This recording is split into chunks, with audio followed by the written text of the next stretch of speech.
എന്നതിക്രമം നിമിത്തം മുറിവേറ്റവനേ, എന്ന കൃത്യം നിമിത്തം തകർന്നോനേ,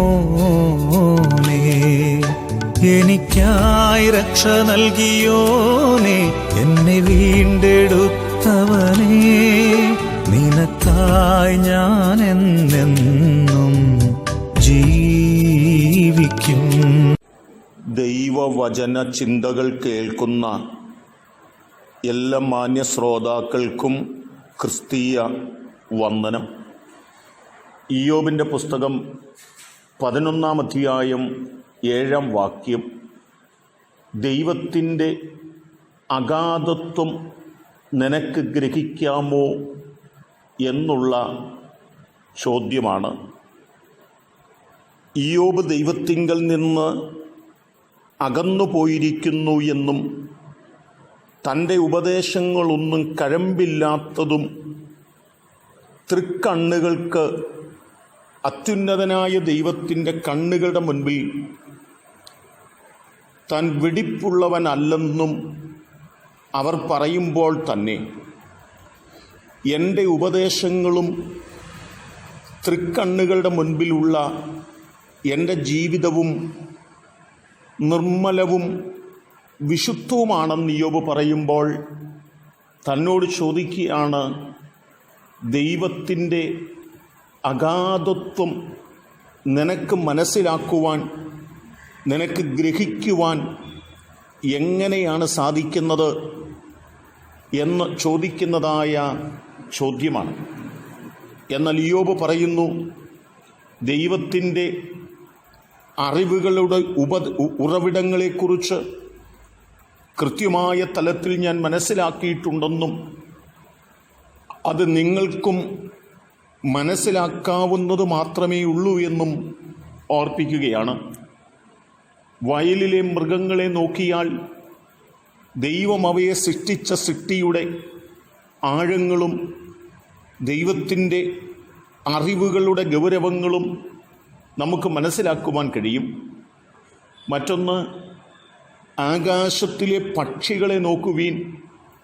പക്ഷികളെ ദൈവം നിർമ്മിച്ച നിർമ്മാണത്തിൽ ദൈവത്തിൻ്റെ പദ്ധതികൾ എത്രമാത്രം ശ്രേഷ്ഠമായിട്ടാണ് എന്ന് നമുക്ക് കാണുവാൻ സാധിക്കുന്നുണ്ട്.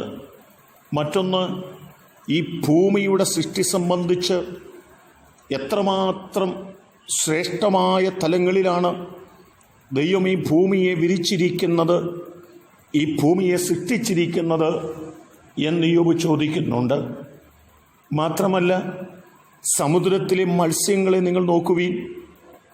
ദൈവത്തിൻ്റെ സൃഷ്ടിയിൽ ദൈവത്തിൻ്റെ അറിവുകളുടെ ആഴങ്ങൾ ആ സൃഷ്ടിയിലും നമുക്ക് കാണുവാൻ സാധിക്കുന്നുണ്ട്.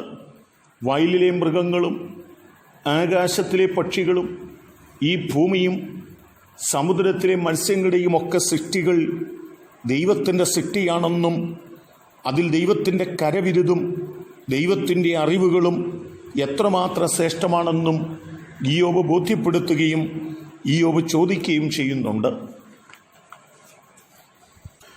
നാം ഈ സൃഷ്ടികളെ ഒക്കെ നോക്കുമ്പോൾ കനശാലികളും കനമില്ലാത്തവയും ആരോഗ്യമുള്ളവയും ആരോഗ്യമില്ലാത്തവയുമായിട്ടുള്ള പലതുമുണ്ടെന്നും എപ്പോഴും ബലഹീന ജീവിയെ ബലമുള്ള ജീവികൾ ആക്രമിക്കുന്നു എങ്കിലും അവയുടെ കയ്യിൽ നിന്ന് തക്ക സമയത്ത് വിടുവിക്കുന്ന ദൈവത്തിൻ്റെ കരവിരുതുകളെക്കുറിച്ച് ഗ്രഹിപ്പാൻ കഴിയുമെന്നും ഇയ്യോബിൻ്റെ വാക്കുകളിൽ തെളിവായി വരികയാണ്.